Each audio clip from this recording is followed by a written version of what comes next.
और चलिए इसी बीच शुरू करेंगे एक और बड़ी खबर की ओर। ऑल इंडिया कांग्रेस कमेटी कार्यालय में बैठक चल रही है। ये बड़ी खबर आपको बता रहे हैं। प्रदेश कांग्रेस के प्रभारी लगातार बैठक कर रहे हैं। 2 घंटे से भी ज्यादा का वक्त हो चुका है। ये बैठक चल रही है, लगभग 2 घंटे से ज्यादा का समय हो गया है। यह बैठक जारी।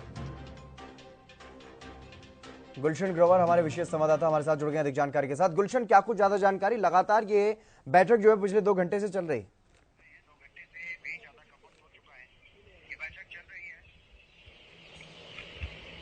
लगभग 2 घंटे से ज्यादा का समय हो गया है।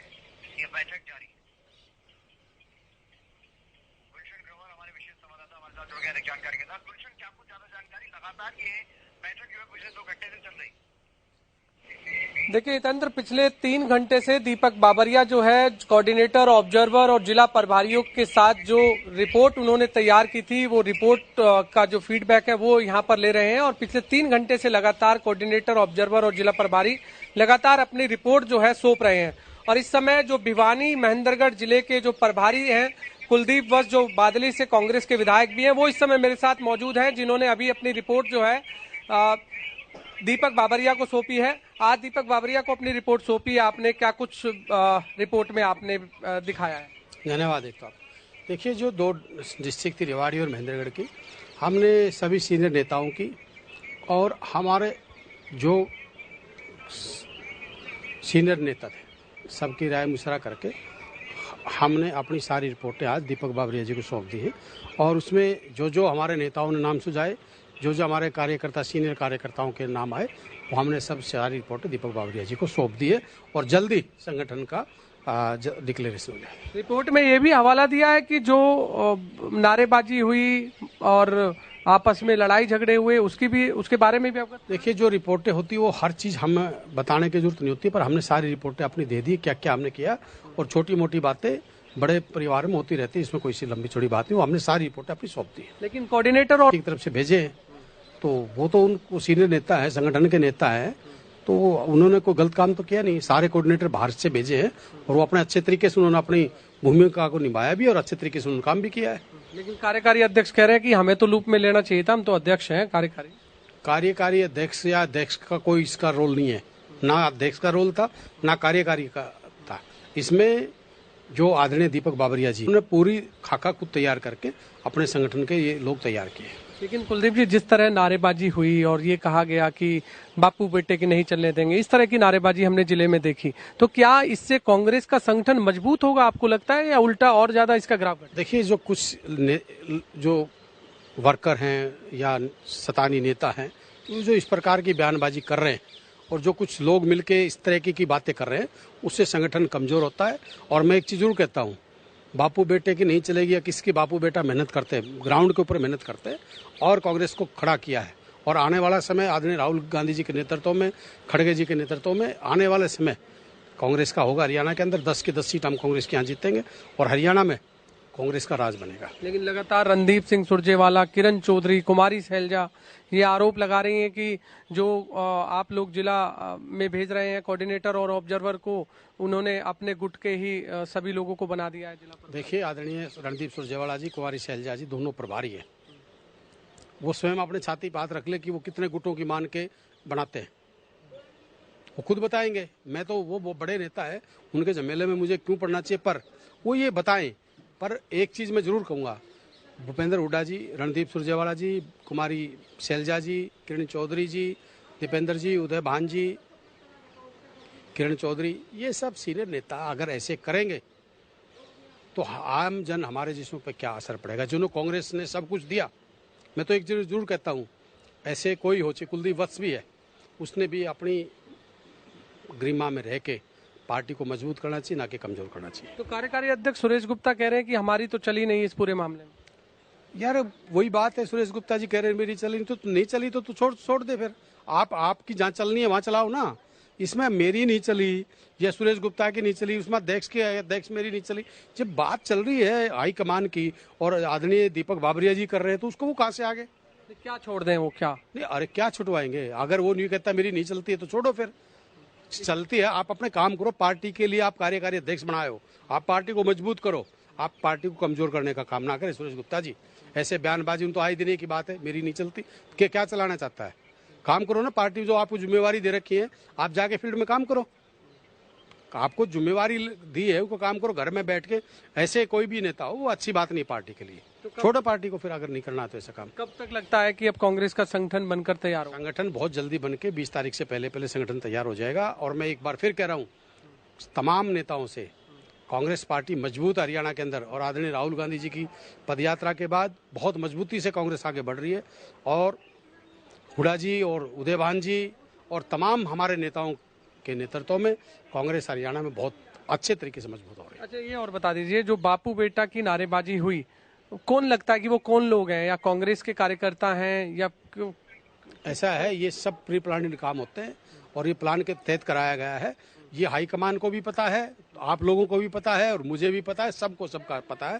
पर बापू बेटा हो या कोई और हो, जो मेहनत करेगा फील्ड में, वो कांग्रेस को जो मजबूत करने का काम करेगा, वो कांग्रेस का हितैषी है। अब तक 9 साल में कांग्रेस का संगठन नहीं बन पाया, आप कह रहे हैं कि अगले हफ्ते ही संगठन बन जाएगा, तो लगता है कि जब 9 साल से नहीं बना तो अगले हफ्ते? ये हमारी कहीं न कहीं कमजोरियां रही हरियाणा कांग्रेस की।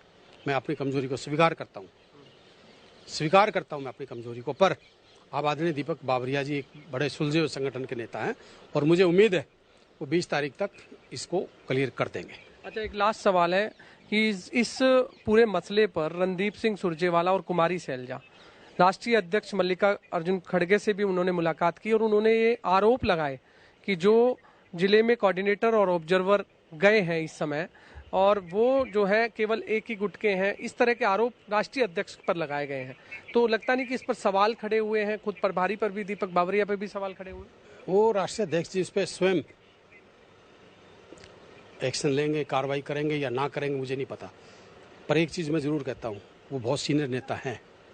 इस तरीके की बयानबाजी उनके मुंह से शोभा नहीं देती है। ऐसा उन्हें नहीं करना चाहिए। कांग्रेस को, अगर कांग्रेस ने सब कुछ दिया है, आज भी जनरल सेक्रेटरी इंचार्ज भी हैं, राज्यसभा सांसद भी हैं, तो कांग्रेस को कमजोर करने का काम नहीं करना चाहिए, कांग्रेस को मजबूत करने का काम करना चाहिए। रणदीप सुरजेवाला बहुत सीनियर नेता है, बहन कुमारी सैलजा और सीनियर नेता है। तो सबने मिलके, एक साथ मिलके, सबने एक जुटता से काम करना चाहिए। और वर्कर को, चाहे हुड्डा साहब का वर्कर है, मैं कहना चाहूँगा, चाहे हुड्डा साहब का वर्कर है, चाहे रणदीप जी का वर्कर है, चाहे सैलजा जी का, चाहे किरण जी का है, अपने वर्करों को सबने सभ्यता में रखना चाहिए और प्रोटोकॉल का दायरे में रह के काम करना चाहिए। पार्टी के किसी प्लेटफॉर्म पे इस प्रकार की बातें अच्छी नहीं है। बीजेपी भी चुटकी ले रही है। प्रदेश अध्यक्ष ओम प्रकाश धनखड़ कह रहे हैं आजकल मोहब्बत की दुकानों में लाठी डंडे चल रहे हैं। ओम प्रकाश धनखड़ की तो सारी दुकान खुद बंद है, वो क्या बताएगा। हमारी मोहब्बत की दुकान चली हुई है और बहुत अच्छे चलेगी। ओम प्रकाश जी, पूरे देश में चल रही है, हरियाणा में भी चलेगी और आपकी भी जमानत फिर दोबारा जब्त होगी। लेकिन वो तो कह रहे हैं बूथ स्तर तक वो मजबूत हैं और पन्ना प्रमुख तक उन्होंने बनाया हुआ है। वो पन्ना प्रमुख बीजेपी के नेताओं से पूछो उसने कितने पन्ना प्रमुख, उन्होंने अपने घर भरने का काम किया। सिर्फ लूट की, खसूट की और झूठ की और फूट की राजनीति के अलावा ओम प्रकाश धनखड़ ने कुछ नहीं किया। ओम प्रकाश जी, ये पब्लिक ये सब जानती है कि 5 साल हो गए वो, 5 साल ये, जितना आपने जनता को लूटा 100 हाथों से, बाप बेटा तो बीजेपी के ये आप लोग आपने लूटा है। और हरियाणा की जनता ने सब पता है कि आप में कितना आपने जज्बा, कितना आप जबान के पक्के हो। आपने तो किसानों की ज़मीन भी वापस दिला दी, आपने तो स्वामीनाथन आयोग की रिपोर्ट भी लागू करा दी, आपने तो किसानों को मुआवजा भी दुगुना करा दिया। तो ये सब झूठ के पुलंदे थे जो बादली की जनता ने देखा था। बादली की जनता ने इसको सबक सिखाया। आने वाला समय जो आज मैं गुलशन जी बड़े दुख के साथ कहता हूँ, ओम प्रकाश धनखड़ जी ने एक बैरकसी निकालने के लिए बिजली के छापे बादली की जनता पे इतने ज़्यादा थोप रखे हैं। आरटीओ के माध्यम से चालान, आप आम व्यक्ति के जाके देखना, एक ट्रैक्टर वाले की एक उस पर लाख रुपए, 2024 में तो तीसरी बार सरकार बनेगी, लाख रुपए का चालान हो रहा है। वो तो वक्त बताएगा। ओम प्रकाश जी खुद, मैं कहता हूँ बीजेपी का सुपड़ा साफ हरियाणा से, जबरदस्त तरीके से सुपड़ा साफ। तो कांग्रेस की फिर कितना सीटें अनुमान लगा रहे हैं? चौधरी भूपेंद्र सिंह हुड्डा जी इस प्रदेश के मुख्यमंत्री बनने जा रहे हैं और अनुमान देखना है मेरे हिसाब से बीजेपी के 2-4 सीटों तो मैं कहता नहीं, आने इनका सबका सुपड़ा साफ। तो आपने दावेदारी पेश कर दी है मुख्यमंत्री की, मतलब भूपेंद्र सिंह हुड्डा मुख्यमंत्री बनेंगे? मेरे नेता हैं चौधरी भूपेंद्र हुड्डा, दावेदारी के वो तो है ही हमारे नेता है। हमारे 10 साल चीफ मिनिस्टर है और हरियाणा की जनता आज उनको याद कर रही है। हरियाणा की जनता आज याद कर रही है कि हुड्डा साहब चाहिए हमें। मैं नहीं कह रहा हूँ, ये हरियाणा की जनता कह रही है कि भाई 10 साल जो हुड्डा साहब का राज रहा है कोई राज हमें चाहिए, तो हुड्डा साहब का राज चाहिए, हरियाणा की जनता ने चाहिए नहीं राज। जो कांग्रेस के वरिष्ठ नेता जो और हैं वो कह रहे हैं कि आप हर बात को कांग्रेस के वरिष्ठ नेता वो अपनी दावेदारी कर रहे हैं, वो तो वक्त बताएगा। हरियाणा की जनता चाहेगी, एमएलए चाहेंगे, वो बनेगा जिसके पास, इसमें क्या है, हमारे नेता है, मेरे नेता है।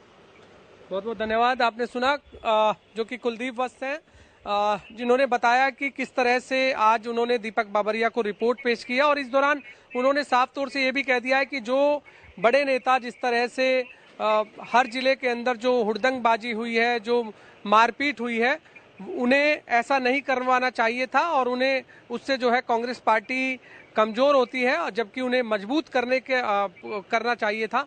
लेकिन फिलहाल ये भी उन्होंने कहा है कि हाईकमान को इस पर पूरा एक्शन लेना चाहिए। लेकिन मैं आपको एक तस्वीर दिखा दूं जहां पर दीपक बाबरिया अभी भी यहां पर बैठक कर रहे हैं, जो कि ये पीछे ही मेरे बिल्कुल कमरा है जिसके अंदर दीपक बाबरिया कोऑर्डिनेटर, ऑब्जर्वर्स और जो जिला के प्रभारी हैं उनसे अंदर जो है बैठक कर रहे हैं, और वो अपनी अपनी रिपोर्ट यहाँ जो है पेश कर रहे हैं।